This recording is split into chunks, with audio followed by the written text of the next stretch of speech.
너희는 여호와 우리 하나님을 높여 그의 발등상 앞에서 경배할지어다. 그는 거룩하시도다. 하나님은 영이시니 예배하는 자가 영과 진리로 예배할지니라. 아멘.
영광과 존귀와 찬양을 받으시기에 합당하신 하나님 아버지, 추웠던 겨울 속에서도 봄이 찾아오고 있고 또 봄이 오도록 비까지 내리는 계절을 맞이하게 하시니 감사를 드립니다. 이제 우리 심령만 아니라 우리 교회 위에도 봄과 같은 주님의 은혜와 성령이 임하기를 원합니다. 하지만 성적으로 타락한 세상에서 우리 심령은 음란함에서 벗어나지 못하곤 했습니다. 세속에 물들기도 했고 정욕에 사로잡혀 살아가기도 했습니다. 이런 우리의 허물과 은밀한 죄악까지도 다 용서하여 주시옵소서.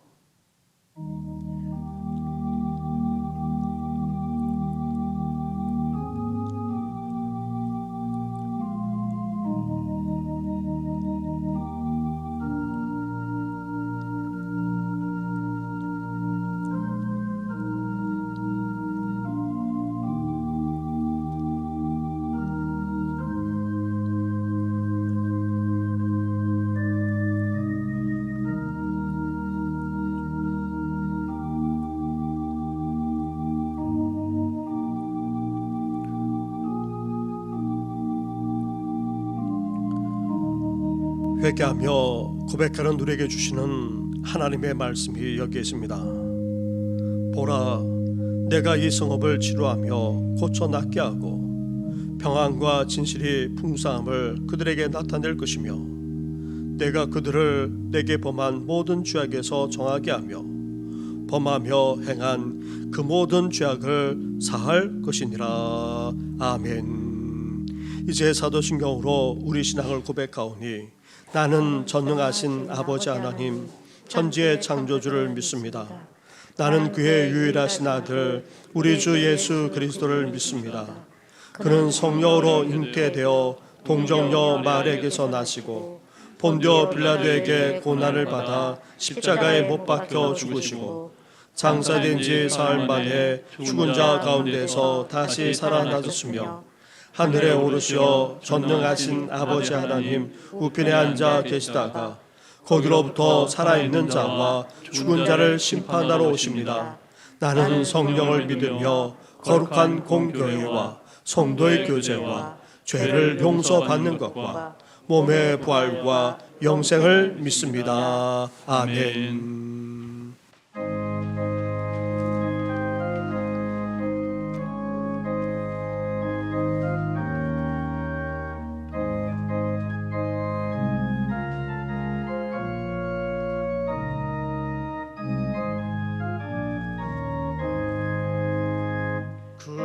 죄에 빠진 나를 주 예수 건지사 그 넓은 품에 다시 보내신 은혜는 저 바다보다 깊고 저 하늘보다 높다 그 사랑 영원토록 나 찬송하리라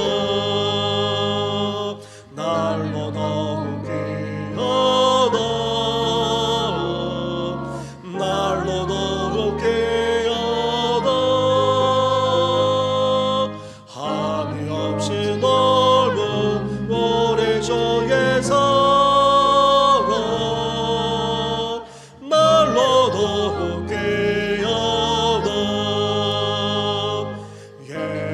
옛날에 유대 땅에 주 예수 다닐 때 그 은혜 받으려고 그 몸이 모였네 누구 먼저 병든 자를 다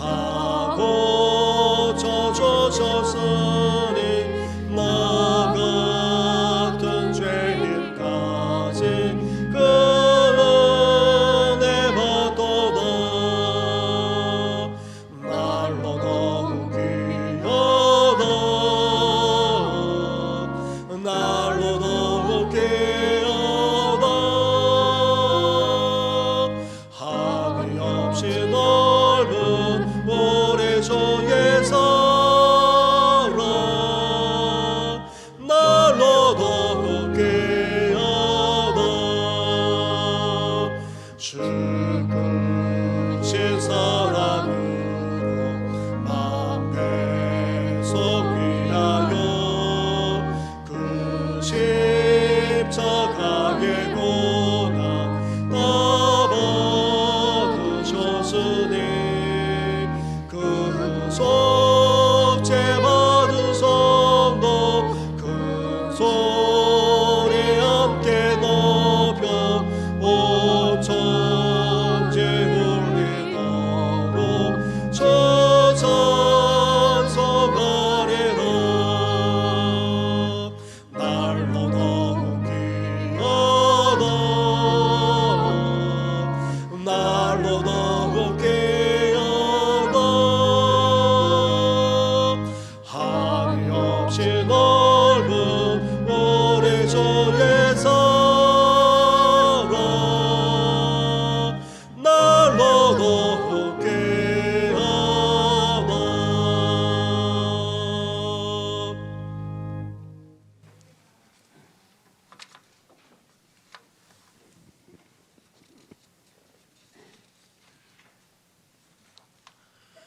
여호와여 주의 장막에 머무를 자 누구며 주의 성산에 사는 자 누구오니까 정직하게 행하며 공의를 실천하며 그의 마음에 진실을 말하며 그의 혀로 남을 허물하지 아니하고 그의 이웃에게 악을 행하지 아니하며 그의 이웃을 비방하지 아니하며 그의 눈은 망령된 자를 멸시하며 여호와를 두려워하는 자들을 존대하며 그의 마음에 서운한 것은 해로울지라도 변하지 아니하며 이자를 받으려고 돈을 꾸어주지 아니하며 뇌물을 받고 무지한 자를 해하지 아니하는 자이니 이런 이런 일을 행하는 자는 영원히 흔들리지 아니하리이다. 아멘.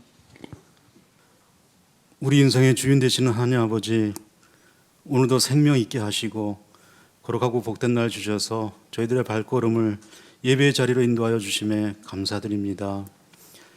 이 시간 신령과 진정으로 하나님 아버지께 예배 드릴 때 이곳에 임재하셔서 저희들의 예배를 연락하여 주시고 하늘문을 활짝 여시어 하늘의 신령한 것들로 넘치도록 채워주시며 하나님의 선하시고 온전하신 뜻을 깨닫는 예배가 되게 인도하여 주옵소서. 아브라함이 가는 곳마다 제단을 쌓고 예배드림으로 하나님께로부터 오는 축복을 받았듯이 저희들이 어디서 무엇을 하든지 모든 일의 시작과 과정, 결말에 우리 하나님을 찬양하고 감사와 영광을 올려드리는 예배가 있게 하시옵소서. 예배가 우리 인생의 중심이 되고 예배에 성공하도록 도와주셔서 하나님 아버지께서 베푸시는 복을 넉넉히 누리며 살아가는 저희들에게 인도하여 주시옵소서. 하나님 아버지, 이 땅에서 하나님의 말씀대로 삶을 살아내고자 하는 저희들의 실제 실력과 겉으로 보여지는 저희들의 믿음 사이에 너무나 다른 모습을 보면서 이런 저희들도 주님께서 사랑하실지 솔직히 자신이 없음을 고백합니다. 형식적이고 습관적인 종교적 생활을 버리고 온전한 순종으로 하나님 아버지께로 나아가는 믿음의 사람이 되게 하여 주시사 어제의 은혜가 오늘의 은혜가 될 수 없음을 인정하고 겸손히 날마다 하나님 아버지의 은혜를 구하게 하시옵소서. 우리가 세상 가운데서 하나님 아버지의 선택받고 구별된 존재라는 정체성을 잊지 않게 하시고 거룩하고 구별된 삶을 살아내도록 도와주시며 분주한 일상생활로 인해 하나님 아버지와 가까이 하는 삶을 방해받지 않도록 인도하여 주시옵소서. 혼자 있기보다는 믿음의 공동체와 연합하게 하시고 주위에 힘들고 어려움을 겪는 지체가 있다면 함께 돌아보고 손잡아주는 우리 모두가 될 수 있도록 인도하여 주시옵소서. 하나님 아버지, 저희들이 광야 같은 거칠고 고달픈 인생을 살면서 무엇을 선택해야 할지 주저할 때가 있습니다. 때로는 삶의 여러 어려운 순간을 만나 어떻게 살아가야 할지 막막할 때도 있고 원치 않는 질병으로 고통받을 때도 있습니다. 그럴 때마다 원망하고 한탄하기보다는 무릎 꿇고 기도하게 하시고 응답해 주셔서 하나님은 우리의 영원한 피난처이시며 환난날에 만날 큰 도움이심을 체험하며 살아가는 저희들 되게 인도하여 주시옵소서. 이 나라 이 민족을 사랑하시는 하나님 아버지, 지금 저희들이 겪고 있는 경제적인 어려움과 정치, 사회적 갈등들을 다 이겨내게 하시고 이 땅에 하나님의 공의가 하수처럼 넘치게 도와주시옵소서. 특별히 세우신 대통령과 유정자들에게 지혜와 따뜻한 마음을 더하시어 억눌리고 어려운 처지와 형편에 있는 백성들을 헤아리고 보듬는 지도자들이 되도록 인도하여 주시옵소서. 새벽 이슬 같은 주의 청년들을 혼탁한 세상 속에서 늘 밝은 빛으로 인도하여 주시고 훗날 가정과 이 사회와 한국교회를 책임지는 믿음의 사람들이 되도록 은혜 내려 주시옵소서.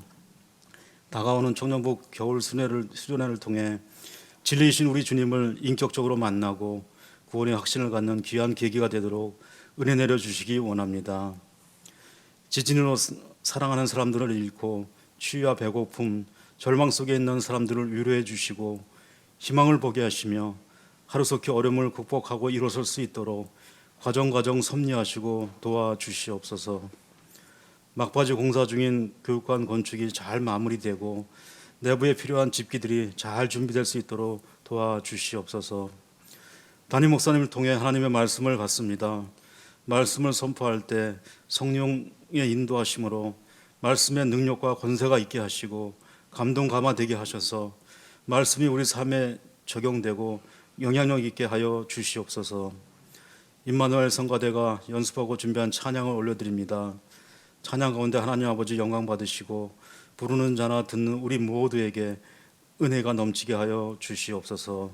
감사드리며 예수님의 이름으로 기도드립니다.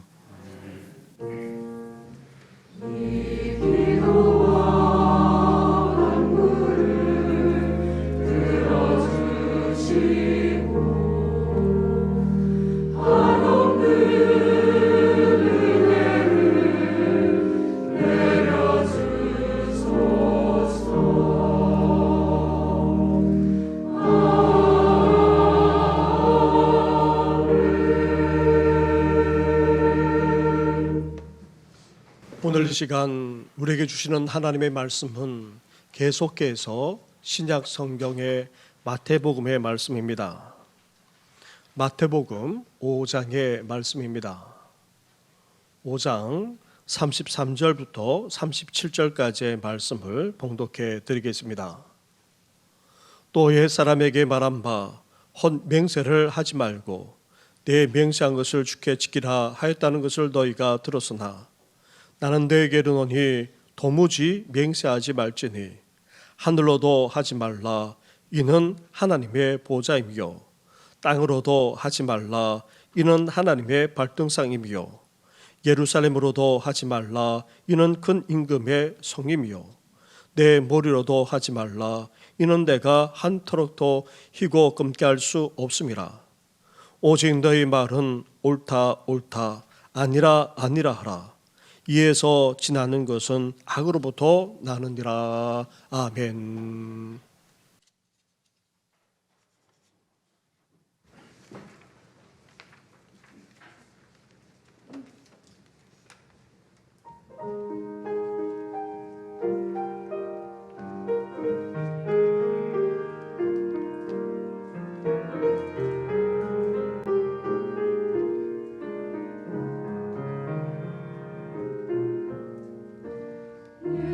예수가 정귀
코로나 팬데믹이 일어나기 몇 년 전부터서 많이 읽혀진 책 가운데 언어의 온도라는 책이 있습니다.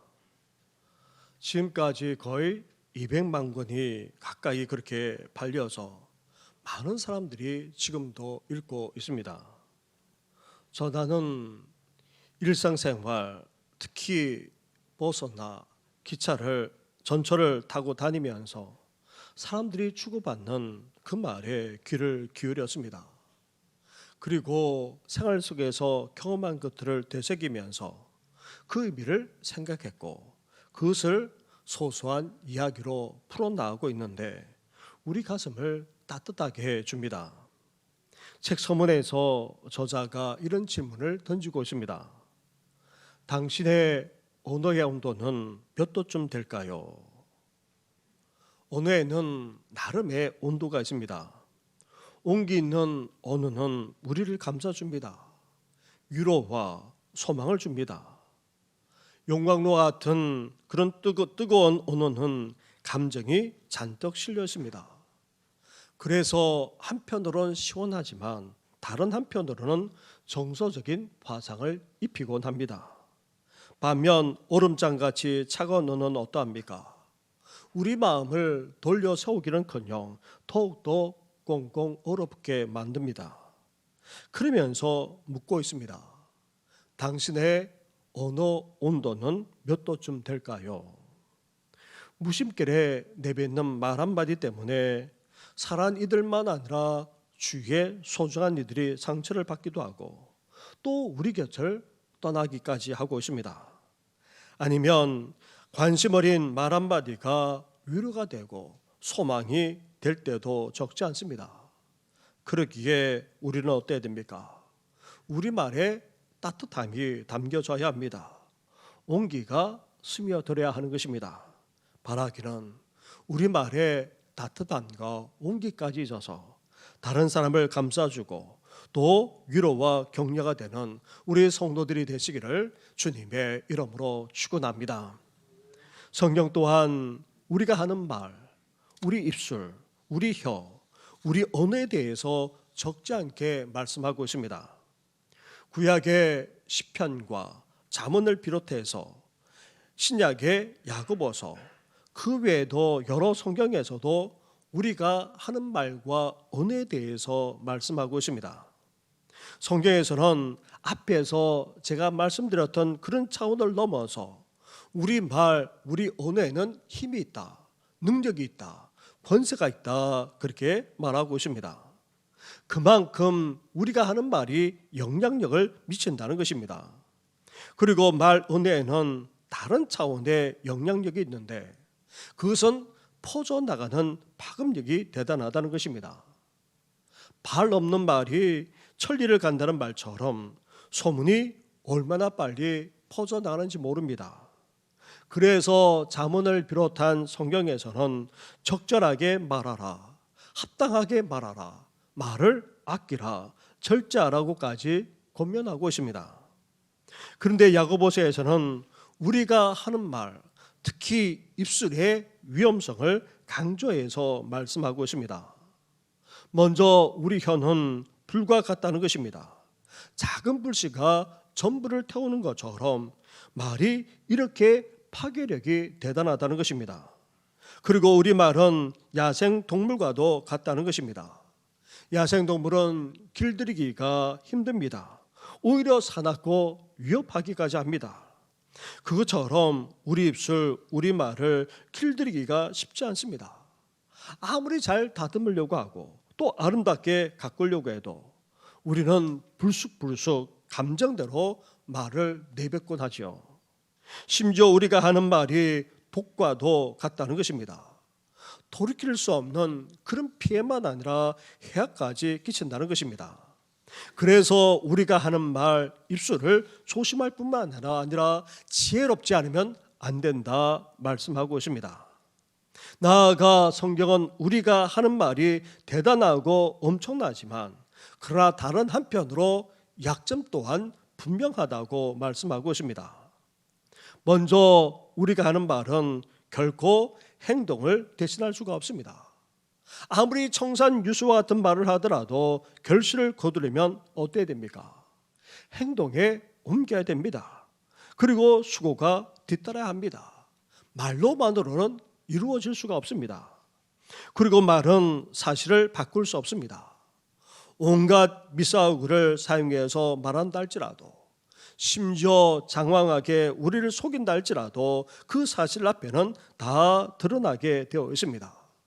나아가 아무리 좋은 말을 은혜롭게 받았다 할지라도 여기에 대해서 반응하여 움직이지 않는다면 아무 소용이 없습니다.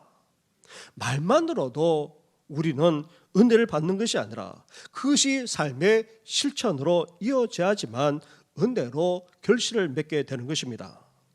이렇게 우리가 하는 말은 대단하고도 엄청나면서도 다른 한편으로 분명하게 한계를 가지고 있습니다. 그러다 보니 우리는 어떻게 합니까? 우리 말에 힘이 들어가게 됩니다.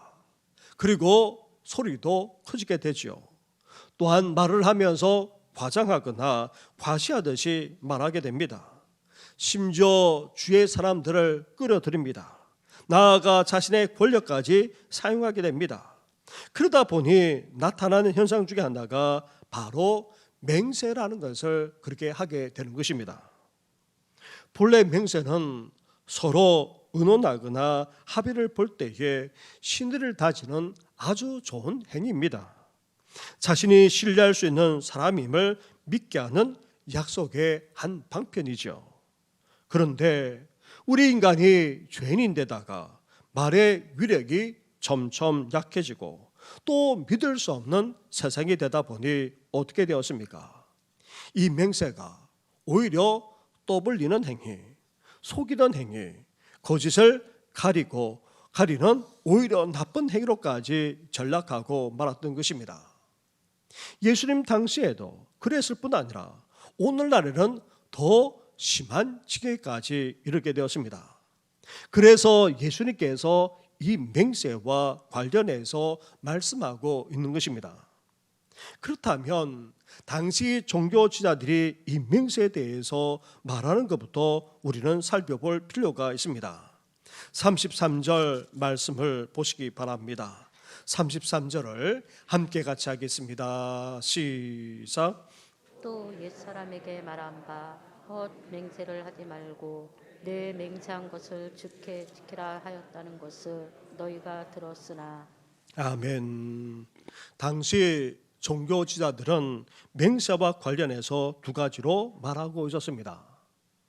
헛된 맹세를 하지 말고 내 맹세한 것을 주께 지키라. 이 말은 우리가 볼 때에 아무런 문제 없는 것처럼 보입니다. 헛된 맹세를 하지 말라.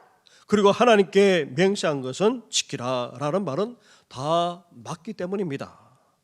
그런데 성경 그 어디에도 지금 종교자들이 말하고 있는 이 내용을 그대로 말하고 있지 않습니다. 맹세와 관련해서 성경은 여러 곳에서 다양하게 말씀하고 있는데 당시 종교자들은 이를 요약해서 이렇게 정리해서 말했던 것입니다. 그렇다고 해서 이것이 부정한 것은 아닙니다. 그런데 문제는 이러한 맹세와 관련해서 어떻게 했습니까? 좁은 의미로 해석했을 뿐 아니라 아예 이를 왜곡 적용하는 심각한 일까지 저질렀던 것입니다. 맹세와 관련된 대표적인 말씀을 보면 먼저 십계명의 세 번째 계명을 언급하지 않을 수 없습니다. 출애굽기 20장의 말씀입니다. 주보를 펼쳐 보시면은 출애굽기 20장 7절 말씀이 나와 있습니다. 너는 내 하나님 여호와의 이름을 망령되게 부르지 말라. 여호와는 그의 이름을 망령되게 부르는 자를 죄 없다 하지 아니하리라. 이어 레위기 19장 12절 말씀입니다.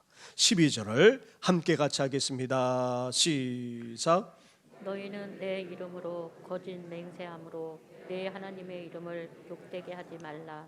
나는 여호와이니라. 아멘. 이렇게 하나님과 관련하여 맹세하지 말 것을 말씀하고 있는데 당시 종교자들은 이를 좁게 해석했습니다. 하나님의 이름만 언급하지 않으면, 하나님의 이름만 욕되게 하지 않으면 괜찮지 않느냐. 그래서 하나님의 이름만 부르지 않고 하나님을 빗대어서 맹세해도 무방하다, 그렇게 여겼던 것입니다. 또한 하나님에게 맹세하고 생각하는 것과 관련해서도 성경은 이렇게 말씀하고 있습니다. 대표적인 말씀이 바로 이어서 민수기 30장의 말씀입니다. 30장 2절 말씀을 함께 같이 하겠습니다. 시작. 사람이 여호와께 서원하였거나 결심하고 사약하였으면 깨뜨리지 말고 그가 입으로 말한 대로 다 이행할 것이니라. 아멘. 신명기 23장의 말씀을 보더라도 동일하게 말씀하고 있는 것을 볼 수가 있습니다. 이렇게 우리가 하나님께 서원하고 또 사역했다면 어때야 됩니까? 그것을 그대로 이행하며 지켜야 합니다. 그것이 진정한 믿음인 것입니다. 심지어 자신에게 손해가 된다 할지라도 하나님께 약속했다면 반드시 지키는 것이 하나님의 백성의 도리이자 또한 믿음이라 분명하게 말씀하고 있습니다. 그런데 당시 종교지자들은 이를 교묘하게 해석하고는 아예 궤변을 늘어놓았던 것입니다. 그래서 예수님께서 종교지자들을 나중에 책망하는 정도를 넘어서 저주하셨습니다. 그 내용이 마태복음 23장에 나옵니다. 우리 화면을 보시고 23장 16절부터 22절까지의 말씀을 한 절씩 교독하도록 하겠습니다. 화 있을진저 눈먼 인도자여, 너희가 말하되 누구든지 성전으로 맹세하면 아무 일 없거니와 성전의 금으로 맹세하면 지킬지라 하는도다. 어리석은 맹인들이여, 어느 곳이 그냐? 금이냐? 그 금을 거룩하게 하는 성전이냐? 너희가 또 이르되 누구든지 제단으로 맹세하면 아무 일 없거니와 그 외에 있는 제물로 맹세하면 지킬지라 하는도다. 맹인들이여, 어느 곳이 크냐? 그 예물이냐? 그 예물을 거룩하게 하는 제단이냐? 그러므로 제단으로 맹세하는 자는 제단과 그 위에 있는 모든 것으로 맹세하며, 또 성전으로 맹세하는 자는 성전과 그 안에 계신 이로 맹세하며, 같이 하겠습니다. 또 하늘로 맹세하는 자는 하나님의 보좌와 그 위에 앉으신 이로 맹세함이니라. 아멘. 사랑하는 성도 여러분, 시간 관계상 구체적으로 다 해석해 드리지는 못합니다. 헛된 맹세를 하지 말고 하나님께 맹세한 것을 지키라, 그렇게 말해 놓고는 그 의미를 아주 좁게 그렇게 해석했고, 심지어 궤변을 늘어놓으면서 마음대로 지킬지 말지를 결정하게 하는 그런 우리 어리석은 우리를 범했는데, 사실 우리 또한 그럴 수 있는 것입니다. 지금 우리나라만 아니라 전 세계적으로 헌법만 아니라 법률을 교묘하게 해석하거나 주장하여 법을 무력화시키는 일들이 도처에서 벌어지고 있습니다. 국민들이 이제 그렇게 어리석지 않습니다. 그런데도 정치인들만 아니라 좀 배웠다는 법률가, 경제학자들, 심지어 각 분야의 전문가들이 교묘하게 그렇게 하고 있으니 혀를 차지 않을 수 없고 분노하지 않을 수 없는 그런 실정입니다. 그런데 예수님을 믿고 따른다는 우리라고 해서 그렇지 않다 장담할 수 있습니까? 우리는 하나님의 말씀만 아니라 신앙을 교묘하게 해석하거나 받아들이곤 합니다. 아예 우리 입장에서 생각합니다. 우리에게 좋은 쪽으로 그렇게 해석하고 받아들입니다. 그리고 이를 얼마나 합리화시키고 정당화시키는지도 모릅니다. 이것이 한편으로는 이성적이다, 아니 이것은 다른 한편으로 오히려 더 영적이라고까지 주장하는 일이 벌어지고 있습니다. 사랑하는 성도 여러분, 우리는 성경 말씀 그대로 순수하게 받아들일 수 있어야 합니다. 하나님의 말씀하시는 그 말씀의 뜻과 의미를 우리는 헤아릴 수 있어야 합니다. 성경이 말하고자 하는 정신만 아니라 그 뜻을 결코 놓쳐서는 안 된다는 말입니다. 그러기에 우리에게 이득이 되더라도 이득이 되든지 손해가 되든지 그것을 따지지 않고 있는 그대로 순수하게 믿음으로 받아들일 뿐만 아니라 우리는 결단하며 행할 수 있는 그런 주님의 사람들이 되시기를 주님의 이름으로 축원합니다. 이렇게 우리 인간은 죄인이기에 사악하기 그지 없습니다. 하나님과 그 말씀조차 합리화시키고 우리 입장에서 해석할 뿐만 아니라 심지어 이를 넘어서 궤변을 일삼기까지 하고 있습니다. 우리 신앙에 있어서 아름다운 신앙의 결단과 헌신인 맹세까지도 이제 예수님은 어떻게 할 것을 말씀하고 있습니까? 33절과 34절 말씀입니다. 또 옛사람에게 말한 바 헛 맹세를 하지 말고 내 맹세한 것을 주께 지키라 하였다는 것을 너희가 들었으나 내게 이르노니 도무지 맹세하지 말지니 하늘로도 하지 말라. 이는 하나님의 보좌임이요. 아멘. 당시 종교 지도자들이 말하고 가르친 것처럼 이렇게 맹세를 좁은 차원에서 해석할 뿐 아니라 심지어 그렇게 마음대로 그렇게 행하는 것을 보면서 예수님은 아예 맹세조차 하지 말 것을 말씀하고 있습니다. 우리는 보통 맹세는 언제 합니까? 우리 말이 확실하고 또 분명하다는 것을 강조하기 위해서 사람들 앞에서 맹세합니다. 하지만 더 많은 경우는 어떠합니까? 우리 말을 사람들이 믿어주지 않거나 받아들이지 않을 때에 우리는 맹세하고자 하는 그런 마음이 생기게 되고 또 그렇게 할 때도 적지 않습니다. 그래서 어떻게 맹세합니까? 나보다 더 대단하거나 훌륭한 분한테 아니면 모든 사람들이 인정하고 받아들이는 어떤 대상을 걸고 그렇게 맹세하고 합니다. 그런데 당시 유대인들이 맹세할 때에 관련된 모든 것은 사실 하나님과 관련이 있습니다. 하나님과 그 말씀, 나아가 신앙과도 밀접한 연관이 있었던 것입니다. 걸어가신 하나님 이름 자체는 언급하면 망령될 수 있기 때문에 그래서 이들은 직접적으로 언급하지는 않았지만 하나님을 빗대어서 그렇게 말하곤 했던 것입니다. 여기서 등장하는 하늘, 땅, 예루살렘, 머리 등은 다름 아닌 바로 하나님을 의미하는 것들입니다. 하늘은 신의 영역입니다. 따라서 하나님의 영역이라 할 수 있습니다. 그리고 땅은 우리 인간이 딛고 살아가고 있지만 궁극적으로 누가 다스립니까? 하나님이 다스리고 계십니다. 또한 예루살렘은 이스라엘의 가장 큰 성읍이자 수도이지만 그곳에 무엇이 있습니까? 하나님의 전이 있습니다. 따라서 하나님의 영광이 가득한 곳이 바로 예루살렘입니다. 나아가 머리도 우리 육신을 대표하지만 다른 측면에서 우리 인간을 주장하시는 하나님을 빗대어서 말하는 용어이기도 한 것입니다. 그래서 성경은 예수 그리스도가 교회의 머리가 되신다고 그렇게 표현하고 있는 것입니다.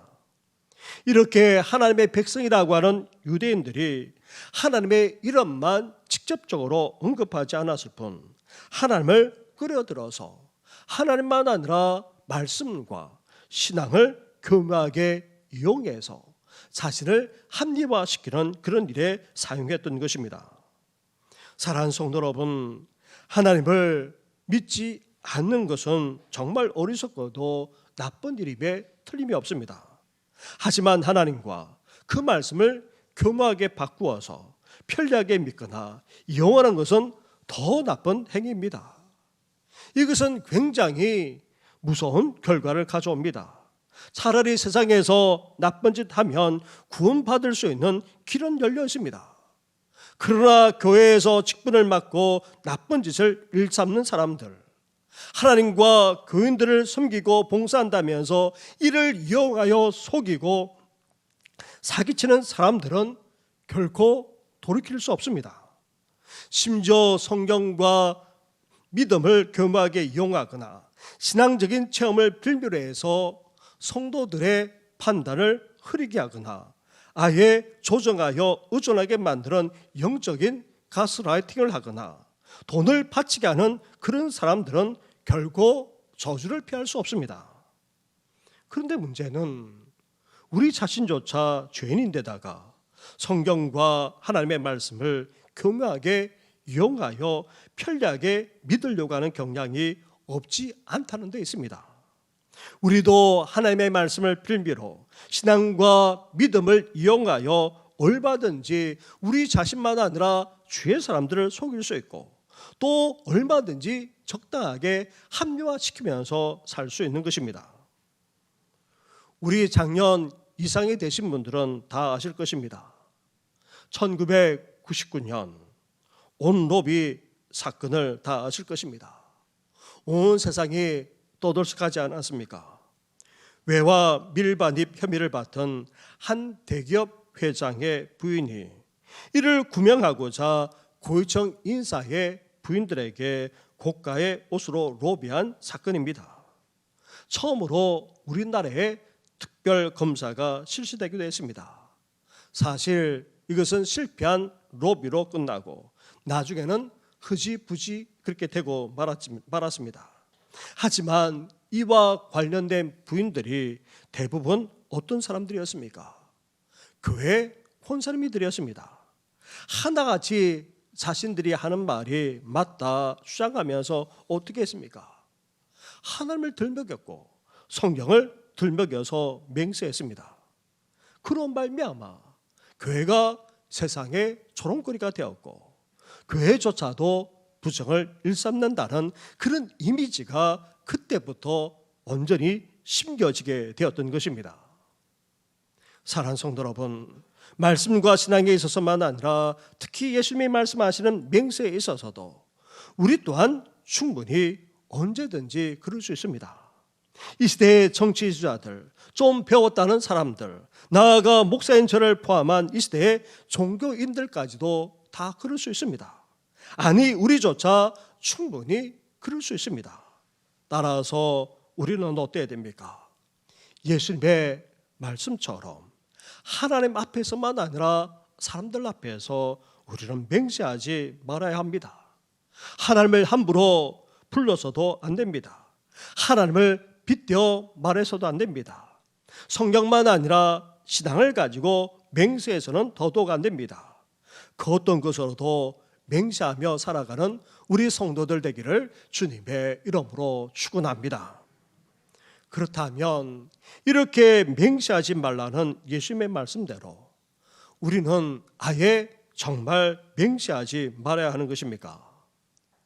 맹세하지 말라는 예수님의 말씀대로 당시 초대교회의 교인들 중에서 광야로 들어가 생활해 나갔던 성도들, 그리고 종교개혁대의 제세례파 교인들, 그리고 오늘날의 현대 퀘이크 교도들은 법정에서 맹세하는 것만 아니라 결혼 서약까지 거부했고 또 지금도 거부하고 있습니다. 그렇다면 이런 것까지도 우리가 다 거부해야 하는 것입니까? 아예 맹세라는 것을 전혀 하지 말아야 하는 것입니까?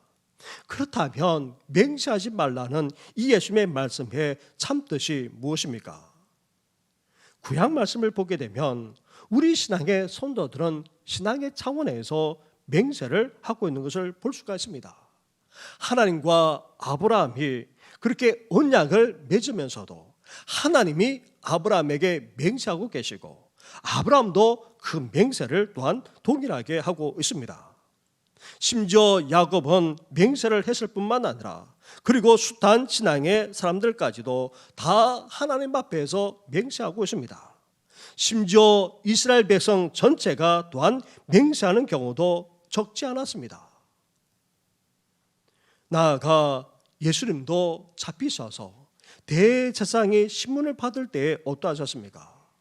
그 앞에서 맹세하기까지 하셨습니다. 내가 하나님께 맹세하고 하나님의 아들이라 말할 수 있느냐? 그렇게 물었을 때에 예수님은 분명하게 그렇다 대답하셨습니다. 나아가 사도 바울만 아니라 히브리서를 보게 되면 이 맹세와 관련해서 또한 말씀하고 있습니다. 그렇다면 맹세 자체가 나쁜 것이 아닙니다. 맹세를 남발하고 맹세를 오용하고 맹세를 악용하는 것이 나쁜 것입니다. 아주 중요하고도 결정적인 일에 있어서 맹세는 오히려 중요하고 반드시 해야 하는 것입니다. 신앙적인 결단이 필요할 때에 이 맹세 또한 해야 하는 것입니다. 우리 개인만 아니라 신앙 공동체적으로도 하나님 앞에 서약할 뿐만 아니라 맹세하는 것 필요할 뿐만 아니라 중요합니다. 나아가 결혼 서약은 너무나도 중요하기에 꼭 지켜야 합니다.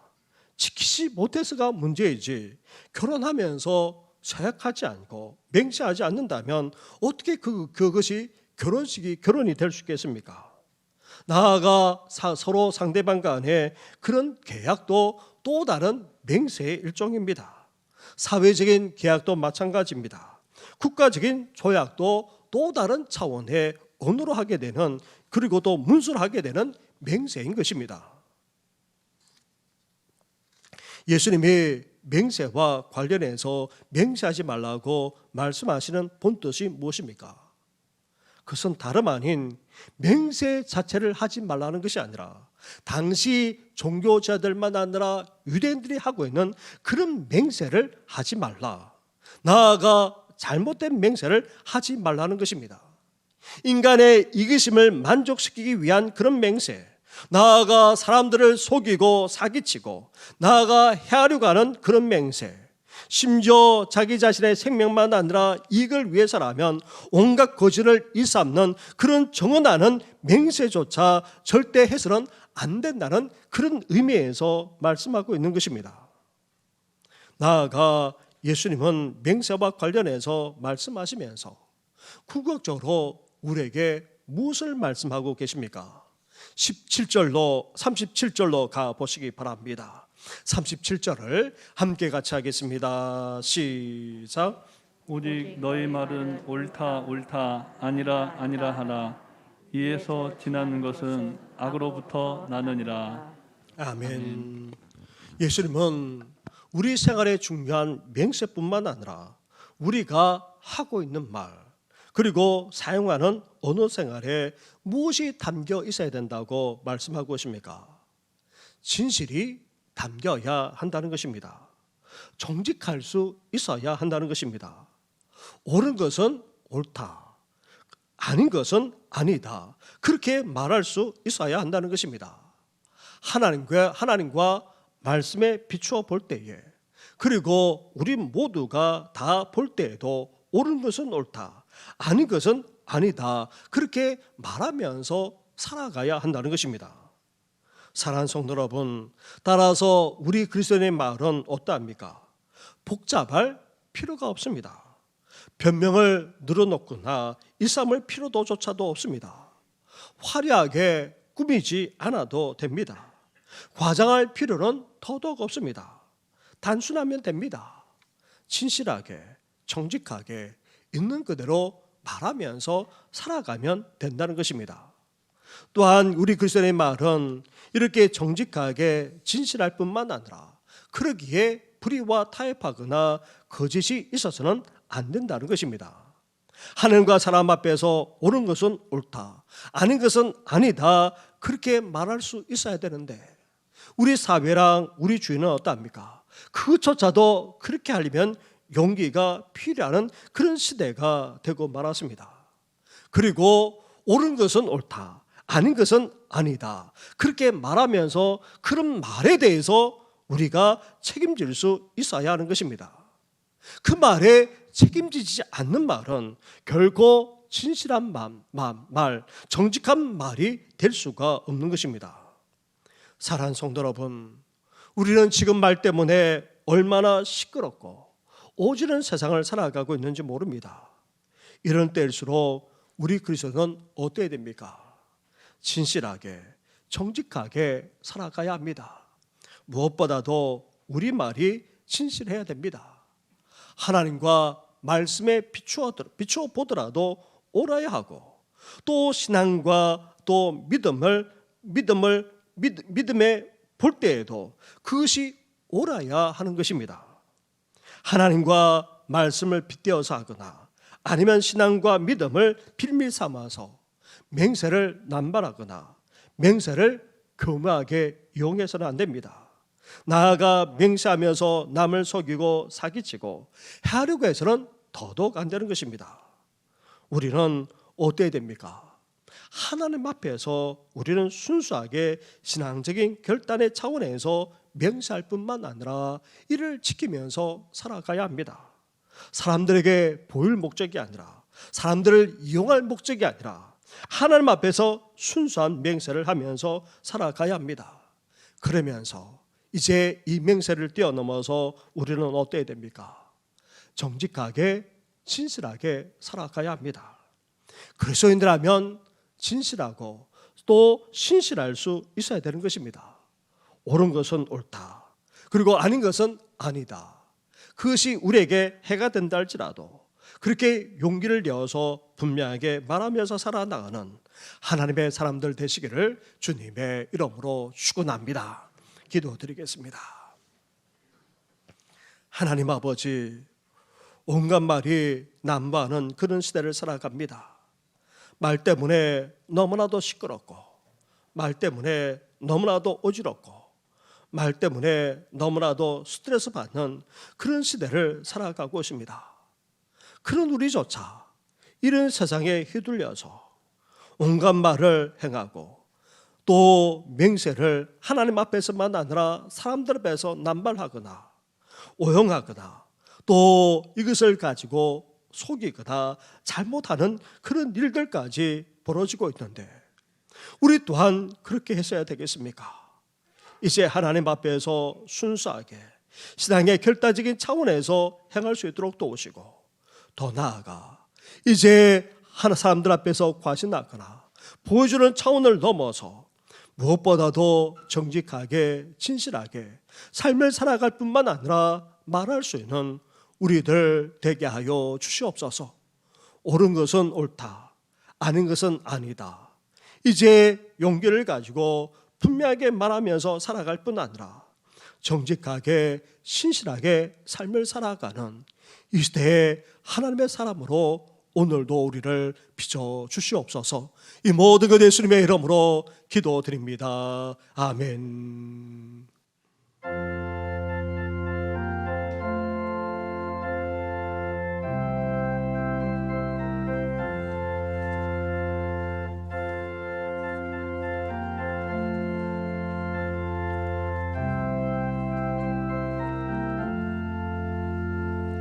내 죄 속해 주신 주께 힘과 정성 다하니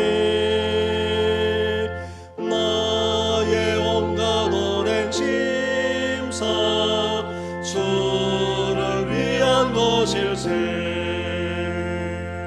내게 있는 모든 것은 주를 위해 바치리.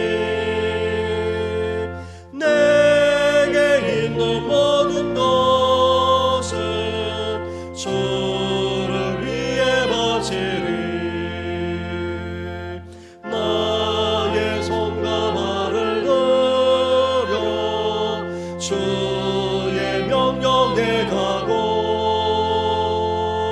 오직 주만 바라보며 주만 찬양하겠네. 찬송하며 이 몸 바치오리다. 항상 주를 찬송하며 이 몸 바치오리다. 내가 주를 바라보니 나의 영혼 밝아져 십자가를 지신 주와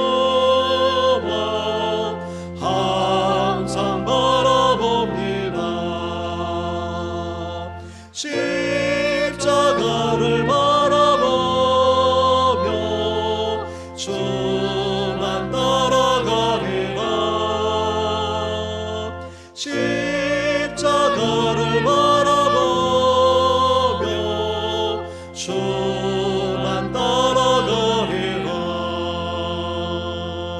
신기하고 놀라워라 영광스러워 대와 나를 친구 삼아줘서 편히 쉬게 하시네. 주의 날개 아래 영원한 시겁겠네. 주의 날개 아래 영원한 시겁겠네.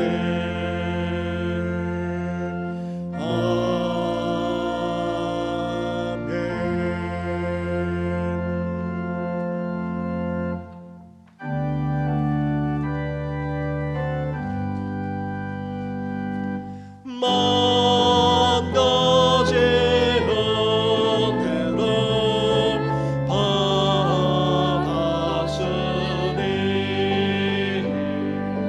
내 평생 슬프나 즐거우나 이 몸을 온전히 주님께 바쳐서 주님만 위하여 늘 살겠네. 말할 수 없는 사랑과 은혜를 베풀어 주시는 하나님 아버지, 너무나도 감사를 드립니다. 이렇게 주님 앞에 나와 예배 드릴 뿐만 아니라 귀한 예물까지 드리게 하시니 주여 연락하여 주옵시고 홀로 영광받아 주시옵소서. 예물을 드리고 하나님 앞에 간구하는 사랑하는 성들의 기도까지도 연락해 주셔서 이제 갈수록 더 어려워지고 힘들어지는 여건 속에서도 하나님께서 우리와 우리 가정을 붙들어 주시옵소서. 흔들리지 않게 하여 주시고 오히려 그 속에서도 뻗어나가고 번성할 수 있는 은혜까지 베풀어 주시옵소서. 이 위기의 때를 믿음으로 신앙으로 잘 헤쳐나갈 수 있도록 도우시고 피할 길까지도 주여 열어 주시옵소서. 하나님 아버지, 이제 몸져 누워 계시는 우리 어르신들만 아니라 또한 병원에 입원해서 치료받는 우리 성도들이 있습니다. 더 나아가 온갖 질병으로부터 나는 성도들까지 어루만져 주어서 속히 회복되게 하여 주시고 치료의 광선을 발하여 주시옵소서. 우리를 주지하는 모든 연약함만 아니라 질병과 어둠의 권세까지 다 떠나가게 하여 주시옵소서. 이 모든 건 예수님의 이름으로 축복하며 기도드립니다. 아멘. 우리 옆에 분, 우리 앞뒤에 있는 분하고 인사 나누겠습니다. 축복합니다. 늘 강건하십시오. 네, 우리 한 번 더 인사할까요? 네, 앞뒤에 있는 분하고 한 번 더 인사하겠습니다. 진실하게 살아갑시다. 네. 네, 사순절이 시작됩니다. 돌아온 수요일부터 이제 주일을 뺀 부활전 전 40일 동안 우리 주님의 고난과 죽음을 되새기면서 우리가 40일을 보내게 되는데 더욱더 경건에 힘써 주시기 바랍니다. 혹 그동안 새벽에 나오지 못했다면 새벽 기도를 나오는 계기가 되게 해주시고, 또한 우리가 금요일마다 계속해서 그렇게 기도하고 있는데 기도하는 일에도 함께 참여해 주시기 바랍니다. 심야 기도 때에 이번에는 우리 전도팀, 새가족팀이 나와서 함께 특송도 하고 기도도 하겠습니다. 그런데 전도팀만 또 새가족팀만 나오는 것이 아닙니다. 특히 우리 항족지 되시는 우리 장로님들과 안수집사님, 구원사님들 함께 나오셔서 이제 40주를 맞이하는 우리 교회가 도약할 수 있도록 함께 기도에 협력해 주시고 또 함께 기도에 동참해 주시기 바랍니다. 지난주에 잠깐 말씀드렸던 것처럼 우리 주보에 이렇게 이웃사랑 헌금 봉투를 나누어 드렸습니다. 지금 듣고 있는 바처럼 튀르키예와 시리아의 대지진으로 말미암아 5만 명에 가까운 사람이 죽었다고 합니다. 앞으로 또 그런 사람들까지 합친다면 10만 명이 되지 않을까 그렇게 이야기합니다. 이 피해를 받은 사람이 수천만 명이 그렇게 피해를 받았고 이번 겨울에 100만 명 이상은 그냥 겨울 바닥에서 그렇게 천막에서 그렇게 생활해 나가지 않으면 안 된다는 것입니다.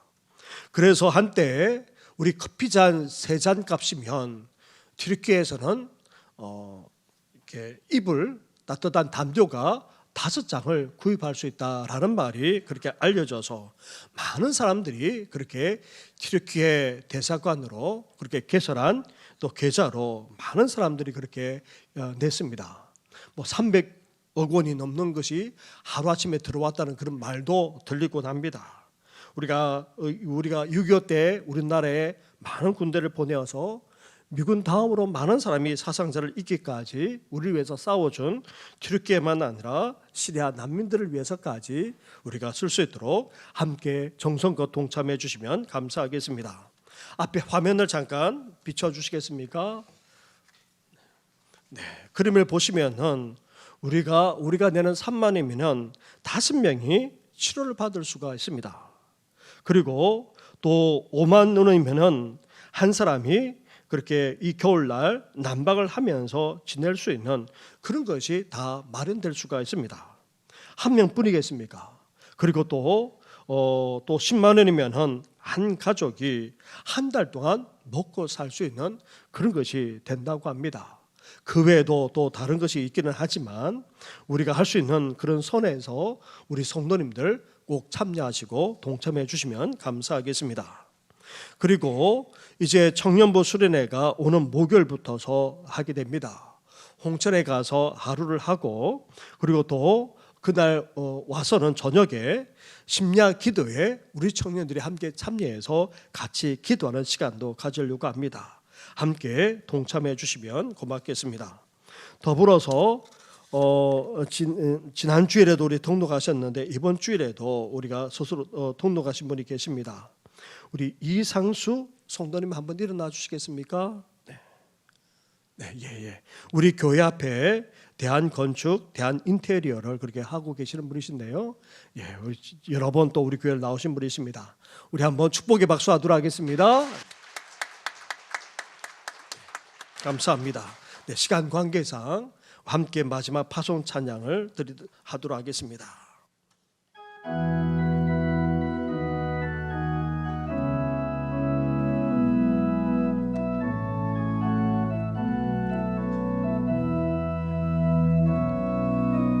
선한 능력으로 하느시네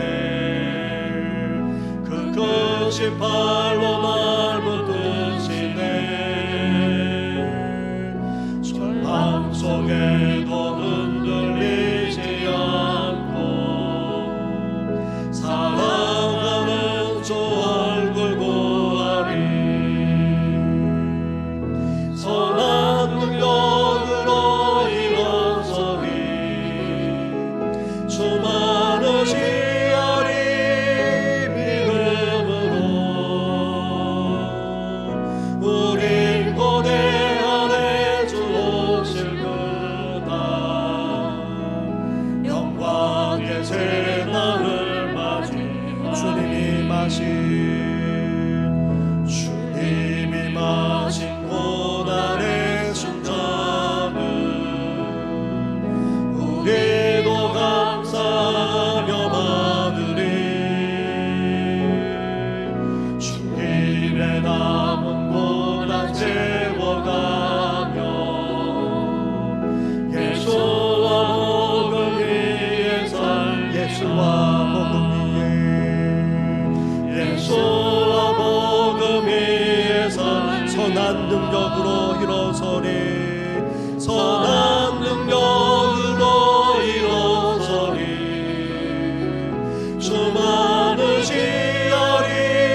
이제는 우리 주 예수 그리스도 은혜와 하나님 아버지의 사랑과 성령의 교통하심이 우리가 하고 있는 말을 아무렇지 않게 마음껏 하는 이 세대 속에서, 심지어 맹세조차 남용하고 또 악용하고 더 나아가 속이기까지 하는 그런 세대 속에서 이제 하나님 앞에서 순수하게 맹세할 뿐만 아니라 그 어떤 사람 앞에서도 하나님을 덜먹이거나 교회나 신앙이나 성경을 덜먹이지 않고 옳은 것은 옳다, 아닌 것은 아니다, 진실하게 순수하게 말하면서 이제 삶을 살아가고자 하는 우리 모든 성도들 위해 영원토록 함께 하시기를 간절히 축원하옵나이다. 아멘.